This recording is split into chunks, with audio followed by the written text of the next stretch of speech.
JCK au quotidien. Revivez les moments forts de la grande croisade mondiale Kumuyi et soyez à nouveau en connexion avec le Saint-Esprit. Dans un monde dévasté par les conséquences de la Covid, Dieu par son serviteur nous apporte aujourd'hui un message d'espoir, de guérison et de salut. Écoutez maintenant et laissez la vérité vous affranchir. De quelle vérité s'agit-il? Premièrement, c'est la vérité concernant Dieu.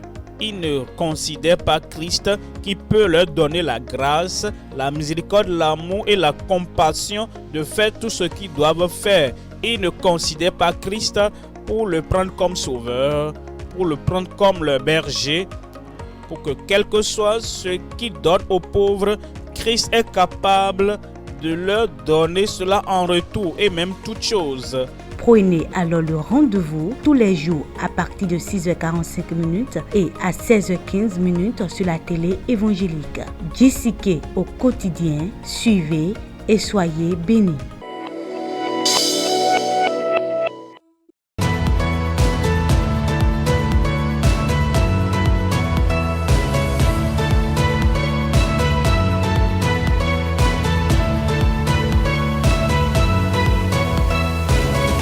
JCK, la croisade mondiale avec Kumuyi, c'est tout de suite. Joignez-vous à nous et soyez bénis. Mesdames, Messieurs, bonjour.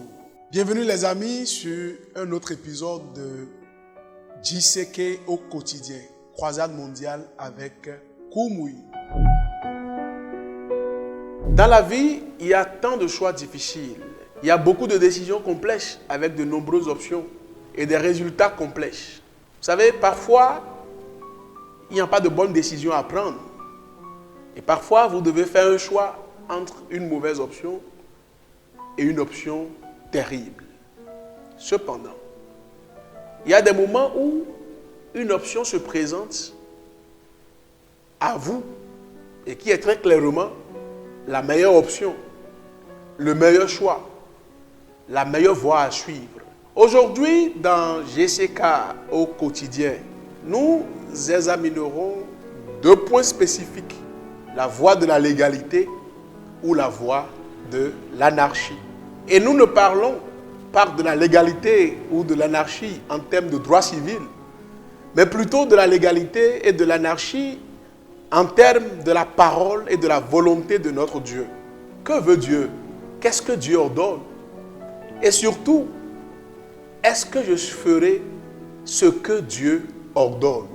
Des recherches ont montré que les personnes les plus heureuses ne sont pas celles qui ont de l'argent, ne sont pas celles qui ont de la célébrité, du pouvoir, mais plutôt celles qui ont des relations étroites.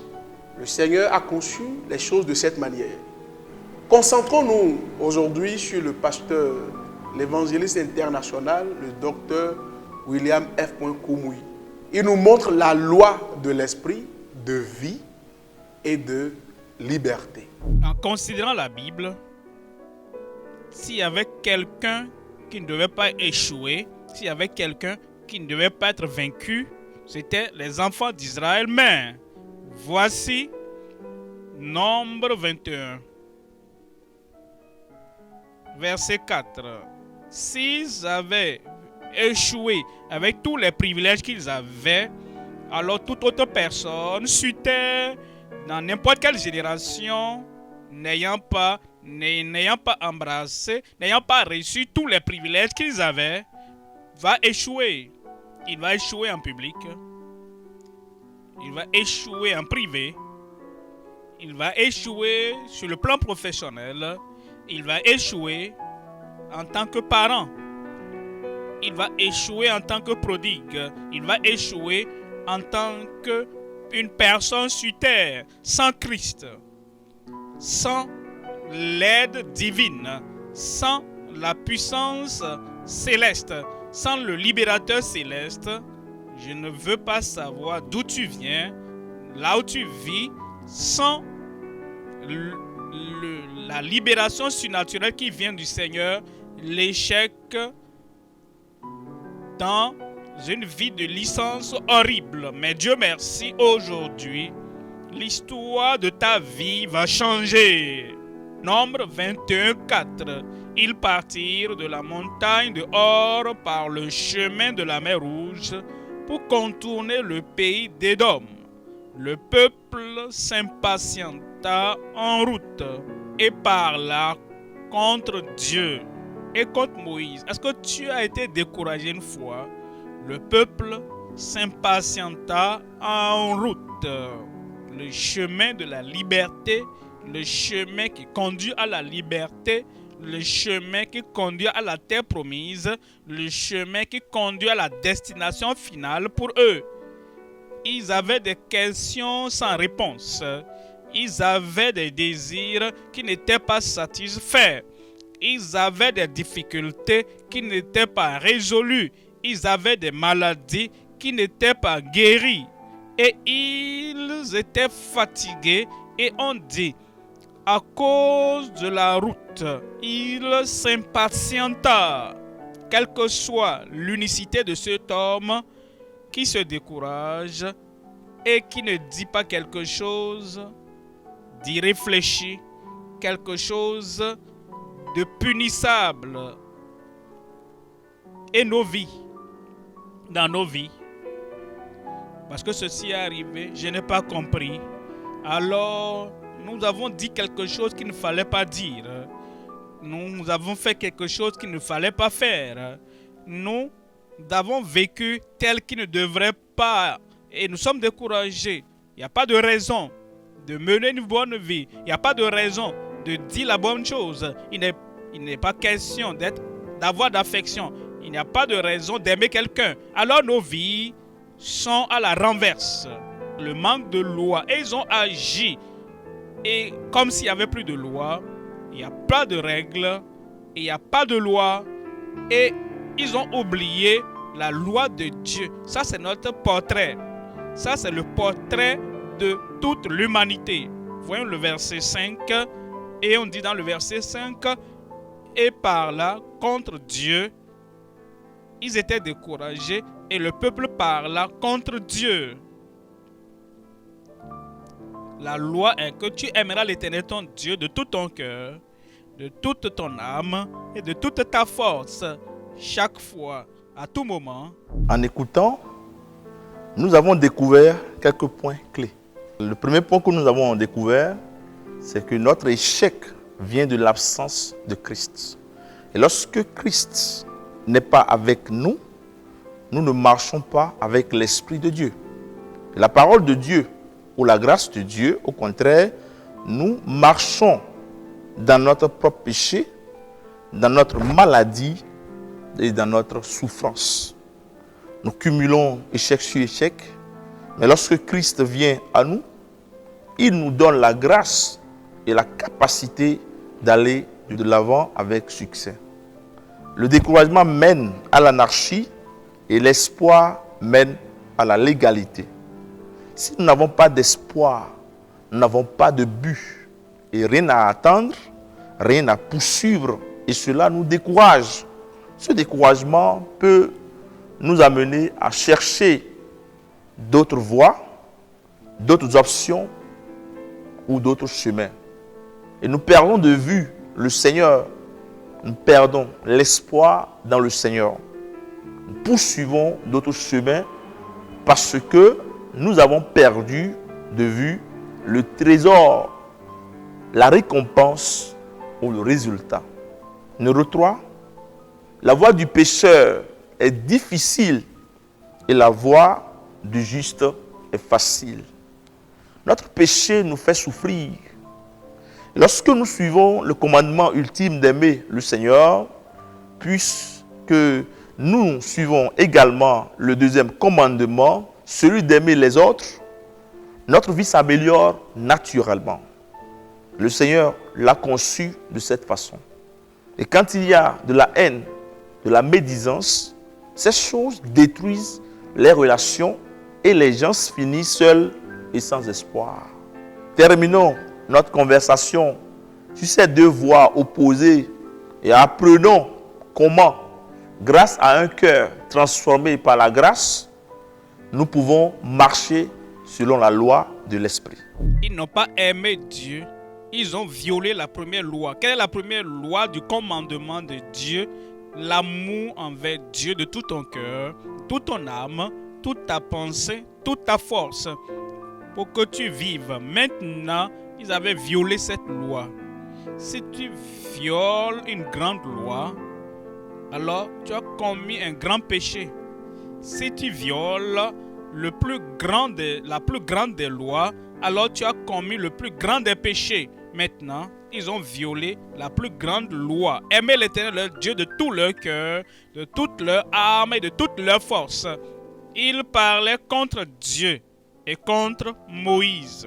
La deuxième loi de Dieu est comme le premier. Tu aimeras ton prochain comme toi-même.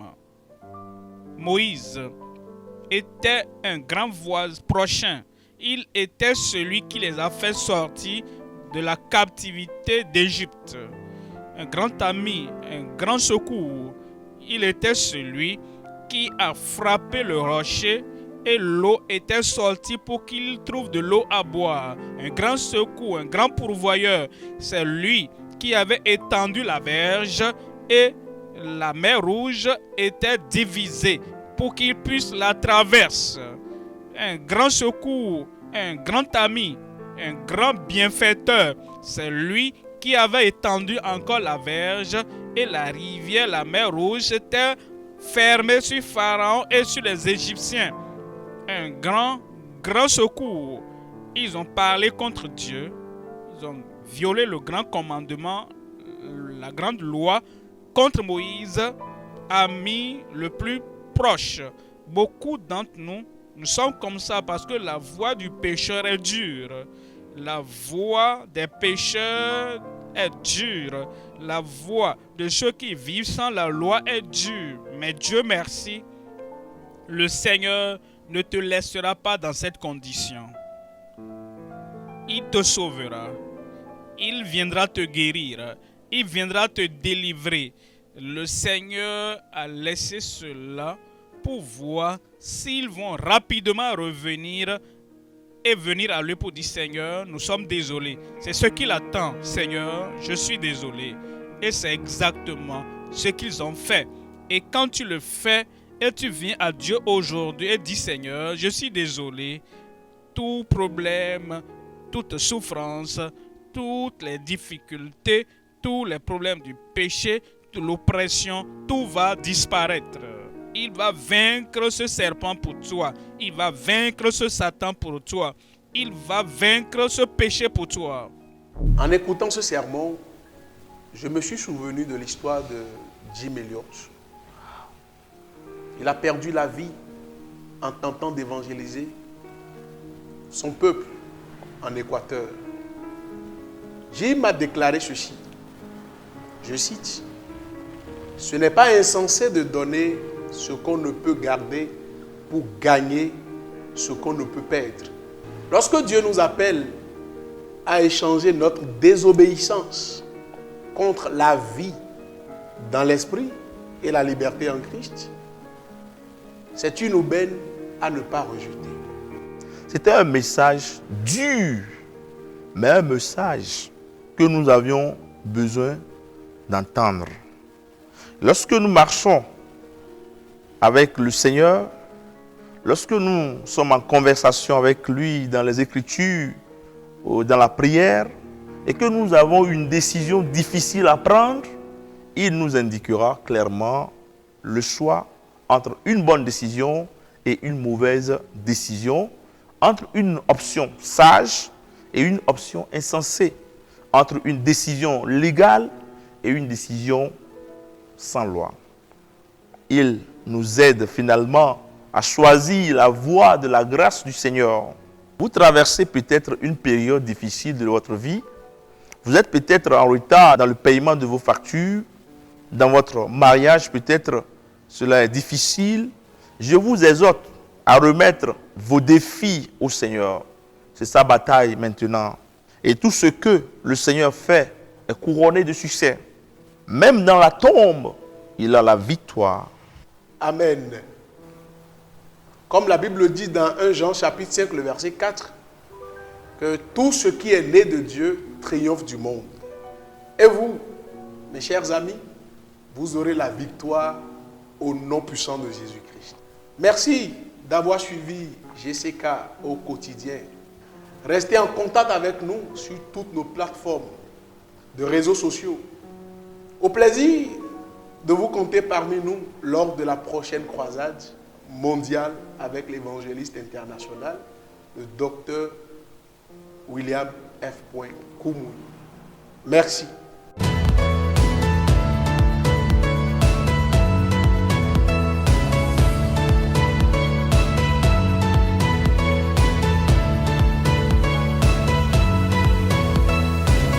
C'était JCK.